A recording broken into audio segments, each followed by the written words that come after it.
Krishna Arts Education.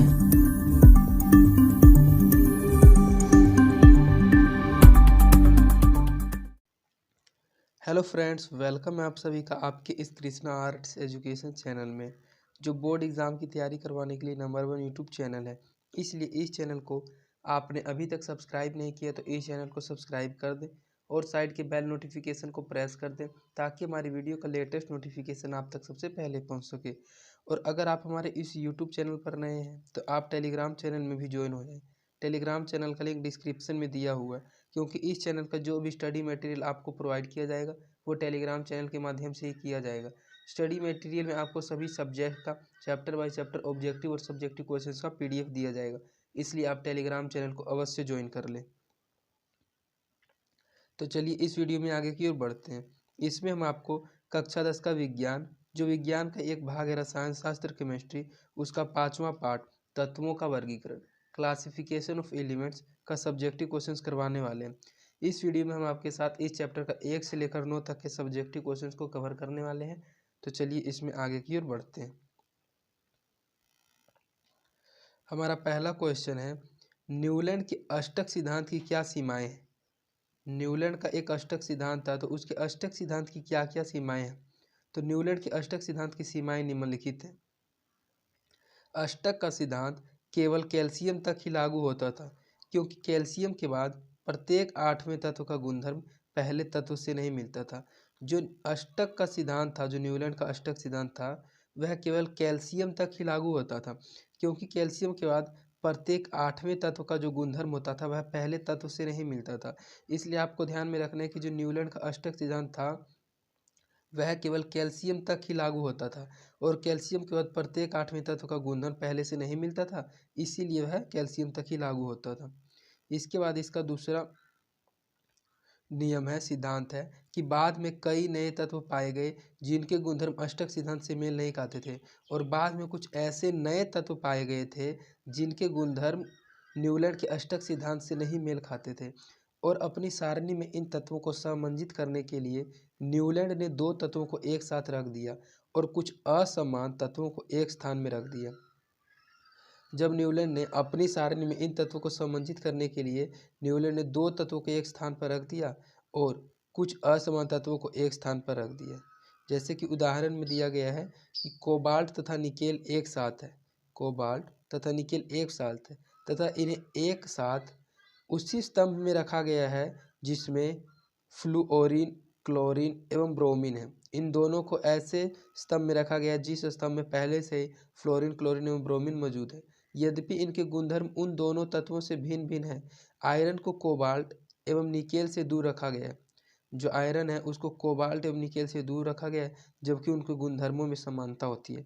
आप जानते हो कि आयरन से कोबाल्ट और निकेल बनता है, लेकिन इन दोनों को फिर भी एक दूसरे से दूर रखा गया है, क्योंकि इन दोनों के गुणधर्मों में समानता होती है।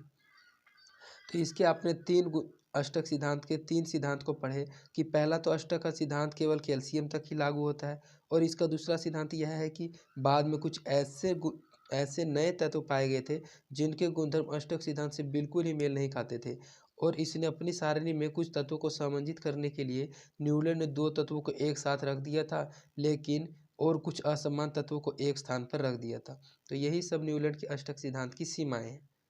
इसके बाद आपका नेक्स्ट क्वेश्चन है, तत्वों के आवर्त वर्गीकरण के लिए परमाणु द्रव्यमान संख्या की अपेक्षा परमाणु संख्या को उत्तम आधार क्यों माना गया है। जो तत्वों का आवर्त वर्गीकरण है उसमें पूछा जा रहा है कि परमाणु द्रव्यमान संख्या की अपेक्षा परमाणु संख्या को उत्तम आधार क्यों माना जाता है। तो तत्व का परमाणु द्रव्यमान, जो किसी भी तत्व का परमाणु द्रव्यमान होता है वह नाभिक के कारण है। नाभिक तत्व के केंद्र में स्थित होता है, अर्थात जो नाभिक होता है वह किसी भी तत्व के बीच में अर्थात मध्य में स्थित है। इसमें प्रोटॉन और न्यूट्रॉन है जिनका पुंज होता है। इस नाभिक में प्रोटॉन और न्यूट्रॉन पाए जाते हैं जिनका पुंज अर्थात समूह होता है। तत्व का नाभिक गुणों की व्याख्या नहीं करता। जो तत्व होता है वह नाभिक गुणों की व्याख्या नहीं करता है। वास्तव में तत्वों के गुण इलेक्ट्रॉनिक वितरण से संबंधित है। ज्यों ज्यों परमाणु संख्या बदलती है वैसे वैसे इलेक्ट्रॉन वितरण भी बदलता है, इसलिए परमाणु तत्वों के वर्गीकरण का उत्तम आधार माना जाता है। इसमें सिंपल सा आपको यह बात समझाया गया है कि तत्वों का जो आवर्त वर्गीकरण होता है उसमें परमाणु द्रव्यमान संख्या की अपेक्षा परमाणु संख्या को उत्तम आधार क्यों माना जाता है। तो इसमें तत्वों को इसलिए माना जाता है क्योंकि जो तत्व का परमाणु द्रव्यमान होता है वह नाभिक के कारण है और नाभिक तत्व के केंद्र में स्थित है और इसमें प्रोटॉन और न्यूट्रॉन है जिनका पुंज होता है। और तत्व नाभिक गुणों की व्याख्या नहीं करता, वास्तव में तत्वों के गुण इलेक्ट्रॉनिक वितरण से संबंधित है। ज्यों ज्यों परमाणु संख्या बदलती है वैसे वैसे इलेक्ट्रॉन वितरण भी बदलता जाता है, इसलिए परमाणु तत्वों के वर्गीकरण का उत्तम आधार माना जाता है। इसके बाद आपका नेक्स्ट क्वेश्चन है नाइट्रोजन परमाणु संख्या 7। जो नाइट्रोजन होता है उसका परमाणु संख्या 7 होता है, ये आपको ब्रैकेट में बताया गया। तो आगे पढ़ते हैं कि नाइट्रोजन तथा फॉस्फोरस आवर्त सारणी के समूह 15 के तत्व हैं। इन दोनों तत्वों का इलेक्ट्रॉनिक विन्यास लिखिए। इनमें से कौन सा तत्व अधिक ऋण विद्युत होगा और क्यों। ये आपको दो पदार्थ दिया गया है, नाइट्रोजन और फॉस्फोरस। और नाइट्रोजन का परमाणु संख्या 7 होता है और फॉस्फोरस का परमाणु संख्या 15 होता है, ये आपको क्वेश्चन में बता दिया गया। और ये आवर्त सारणी के समूह 15 के तत्व हैं और इन दोनों तत्वों का हम लोगों को इलेक्ट्रॉनिक विन्यास लिखने के लिए कहा जा रहा है। और इनमें से ऐसा कौन सा तत्व है जो अधिक ऋण विद्युत होगा और क्यों। इसके आंसर की ओर बढ़ते हैं कि सबसे पहले तो दोनों का आपको सबसे पहले लिखना होगा इलेक्ट्रॉनिक विन्यास। तो इसका इलेक्ट्रॉनिक विन्यास ये है N=Z=7 2,5 और इसका इलेक्ट्रॉनिक विन्यास है फॉस्फोरस का Z=15 2,8,5। N अधिक विद्युत ऋणात्मक होगा, जो N होगा वह अधिक विद्युत ऋणात्मक होगा क्योंकि इसका परमाणुीय आकार अपेक्षाकृत कम होता है। किसी वर्ग में जब शीर्ष से तल आधार की ओर बढ़ते हैं तो प्रत्येक स्तर पर परमाणुओं में इलेक्ट्रॉनों का एक कोष बढ़ता जाता है। इस प्रकार परमाणुओं में इलेक्ट्रॉन कोषों की संख्या धीरे धीरे बढ़ती जाती है। जब आप किसी वर्ग में शीर्ष से तल के आधार की ओर बढ़ते हैं तो प्रत्येक स्तर पर जो परमाणु में इलेक्ट्रॉनों का एक कोष होता है वह एक कोष हमेशा ही बढ़ता जाता है। इस प्रकार परमाणुओं में इलेक्ट्रॉन कोष की संख्या धीरे धीरे बढ़ती जाती है जिसके कारण परमाणुओं का आकार भी बढ़ता है। परमाणु के आकार में इस वृद्धि के कारण उसका नाभिक परमाणु में और अंदर चला जाता है। जब आप इस आकार में बढ़ोतरी होती है तो वैसे वैसे आकार में वृद्धि के कारण जो उसका नाभिक होता है वह परमाणु में और अंदर चला जाता है और मध्य और भीतर चला जाता है। आने वाले इलेक्ट्रॉन के लिए नाभिक के का आकर्षण कम हो जाता है जिसके कारण परमाणु आसानी से ऋण आयन नहीं बना सकता है और ऋण विद्युत लक्षण कम होता जाता है और जो विद्युत ऋण लक्षण उसमें होता है वह धीरे धीरे कम होता जाता है। तो इसमें आपको नाइट्रोजन और फॉस्फोरस के बारे में बताना था। तो नाइट्रोजन को इसमें N से सूचित किया गया और फॉस्फोरस को P से। तो इसमें बताया गया है कि सबसे पहले आपसे दोनों का इलेक्ट्रॉनिक विन्यास पूछा गया था। तो नाइट्रोजन का इलेक्ट्रॉनिक विन्यास ये होता है और फॉस्फोरस का इलेक्ट्रॉनिक विन्यास ये होता है। और इन दोनों में से कौन अधिक विद्युत ऋणात्मक होगा। तो नाइट्रोजन ऐसा पदार्थ है जो अधिक विद्युत ऋणात्मक होगा क्योंकि इसके बारे में बताया गया कि इसका जो परमाणुीय आकार होता है वह अपेक्षाकृत बहुत कम होता है और यह इलेक्ट्रॉन कोषों की संख्या की ओर जैसे जैसे बढ़ता है तो उसका आकार भी बढ़ता जाता है और जब इसके आकार में वृद्धि होती है तो इसका नाभिक परमाणु में अंदर की ओर चला जाता है और आने वाले इलेक्ट्रॉन के लिए जो नाभिक के होता है उसका आकर्षण कम हो जाता है जिसके कारण परमाणु आसानी से ऋण आयन नहीं बना सकता है और उसका ऋण विद्युत लक्षण धीरे धीरे कम होता जाता है। तो इसके बाद आपका नेक्स्ट क्वेश्चन है तत्वों का वर्गीकरण किस प्रकार किया गया है। जो तत्व हैं उनका वर्गीकरण किस प्रकार किया गया है। आवर्त सारणी में वर्ग तथा आवर्त क्या है। तत्वों का वर्गीकरण किस प्रकार किया गया है और आवर्त सारणी में वर्ग तथा आवर्त का मतलब क्या है। इस एक ही क्वेश्चन में आपसे दो क्वेश्चन पूछा जा रहा है। तो इसका आंसर है कि तत्वों के गुण उनके परमाणु क्रमांकों के आवर्त फलन होते हैं। जो तत्वों के गुण होते हैं उनके परमाणु क्रमांकों के आवर्त फलन होते हैं। जब तत्वों को उनके बढ़ते परमाणु संख्या के आधार पर रखा जाए तो समान गुणों वाले तत्व नियमित अंतर के बाद प्रकट होते हैं। जब आप किसी भी तत्व को उनके बढ़ते परमाणु संख्या के आधार पर रख देते हैं तो समान गुण वाले तत्व नियमित अंतर के बाद प्रकट होते हैं। इलेक्ट्रॉन विन्यास इनका मूल आधार है। जो इलेक्ट्रॉन विन्यास है वही इसका मूल आधार है। और नेक्स्ट क्वेश्चन में आपसे पूछा जा रहा था इसी क्वेश्चन में कि आवर्त सारणी में वर्ग तथा आवर्त क्या है। तो आवर्त सारणी में वर्ग का मतलब है कि आवर्त सारणी में ऊर्ध्वाधर, ऊर्ध्वाधर का अर्थ होता है खड़े, खड़ा हुआ। तो आवर्त सारणी में ऊर्ध्वाधर कालम समूह वर्ग कहलाते हैं। कालम यहाँ इंग्लिश लैंग्वेज है, यहाँ कॉलम होना चाहिए। जो कॉलम समूह होते हैं वे वर्ग होते हैं और आवर्त सारणी में 36 कॉलम आवर्त वर्ग कहलाते हैं। तो इसमें सिर्फ आपको बताया गया है कि आवर्त तो वे होते हैं देखिए जो क्षैतिज होते हैं, और वर्ग वे होते हैं जो ऊर्ध्वाधर अर्थात खड़े होते हैं। तो ये आपका वर्ग हो जाएगा और ये आपका आवर्त हो जाएगा, और ये आपका आवर्त हो जाएगा। तो वर्ग और आवर्त में आप समझ गए होंगे कि वर्ग तो कहा जाता है आवर्त सारणी में ऊर्ध्वाधर खड़े कॉलम समूह को, और आवर्त कहा जाता है आवर्त सारणी में क्षैतिज कॉलम समूह को। और तत्वों का वर्गीकरण किस प्रकार किया जाता है, तो आप किसी भी तत्व का अगर वर्गीकरण करते हैं तो उसके परमाणु क्रमांकों के आवर्त फलन होते हैं, और जब तत्व को उनके बढ़ते परमाणु संख्या के आधार पर रखा जाता है तो समान गुण वाले तत्व नियमित अंतर के बाद प्रकट होते हैं, और इनका इलेक्ट्रॉनिक विन्यास मूलाधार होता है। इसके बाद आपका नेक्स्ट क्वेश्चन है, धन आयन का आकार परमाणु से कम होता है, कम क्यों होता है? जो धन आयन होता है उसका आकार परमाणु से कम क्यों होता है, व्याख्या कीजिए। अगर आप किसी भी धन आयन का आकार देखिएगा तो उसका परमाणु से कम आकार होगा, तो उसके आकार का कम होने का क्या कारण है, इस बात की व्याख्या कीजिए। धन आयन को धन आयन भी कहते हैं, यही संधि विच्छेद जब होता है तो टूट कर बनता है धन आयन। तो धन आयन को धन आयन भी कहते हैं। यह परमाणु द्वारा एक या एक से अधिक इलेक्ट्रॉन खो देने पर बनता है। जब आप परमाणु द्वारा एक या एक से अधिक इलेक्ट्रॉन खो देते हैं तो उस पर धन आयन बनता है। इलेक्ट्रॉन खोने पर प्राय शैली की संख्या कम हो जाती है, सेलों की संख्या। जब आप इलेक्ट्रॉन खोते हैं तो सेलों की संख्या कम हो जाती है, इसलिए धन आयन का आकार परमाणु के आकार से कम होता है। जो धन आयन होता है उसका आकार परमाणु के आकार से कम होने का कारण यह है कि धन आयन को सबसे पहले धन आयन भी कहते हैं। यह परमाणु द्वारा एक या एक से अधिक इलेक्ट्रॉन खो देने पर बनता है। जब परमाणु द्वारा इलेक्ट्रॉन खोया जाता है तो यह धन आयन बनता है, और इलेक्ट्रॉन खोने पर प्राय सेलों की संख्या भी कम होती जाती है, इसलिए धन आयन का जो आकार होता है वह परमाणु के आकार से हमेशा ही कम होता है। तो यही कारण है कि धन आयन का आकार परमाणु से कम क्यों होता है। न्यूलैंड के अष्टक नियम को लिखें, न्यूलैंड के अष्टक नियम को लिखें। तो आपने फर्स्ट क्वेश्चन में पढ़ा कि न्यूलैंड के अष्टक सिद्धांत की सीमाएं क्या, उसमें आपने सीमाएं पढ़े, और इसमें आपको सिंपली इस नियम के बारे में संक्षिप्त रूप में पढ़ना है कि न्यूलैंड के अष्टक नियम को क्या कहा जाता है, न्यूलैंड का अष्टक नियम क्या है। तो 1866 ईस्वी में अंग्रेज वैज्ञानिक जॉन न्यूलैंड्स, इनका पूरा नाम था जॉन न्यूलैंड्स, और वे एक प्रकार के अंग्रेज वैज्ञानिक थे। जब इन्होंने 1866 ईस्वी में अंग्रेज वैज्ञानिक जॉन न्यूलैंड्स ने 7 तत्वों को परमाणु द्रव्यमान के आरोही क्रम में व्यवस्थित किया था। उन्होंने सबसे कम परमाणु द्रव्यमान वाले तत्व हाइड्रोजन से आरंभ किया था। सबसे कम परमाणु द्रव्यमान वाला तत्व जो होता है वह हाइड्रोजन होता है, और उन्होंने उसी से इस प्रक्रिया को, इस नियम को शुरुआत किया था, तथा 56वें तत्व थोरियम पर इसे समाप्त किया था। एक आवर्त सारणी में 56वां तत्व होता है थोरियम, और उसी पर इन्होंने अपने नियम को अष्ट किया था। और उन्होंने पाया था कि प्रत्येक 8वें तत्व का गुणधर्म पहले तत्व के गुणधर्म के समान है। और उन्होंने इस बात को नोट किया था, जब उन्होंने इन सभी को आरोही क्रम में व्यवस्थित किया था परमाणु द्रव्यमान को, तो उन्होंने पाया था कि जो प्रत्येक 8वें तत्व का गुणधर्म है वह पहले तत्व के गुणधर्म के समान है।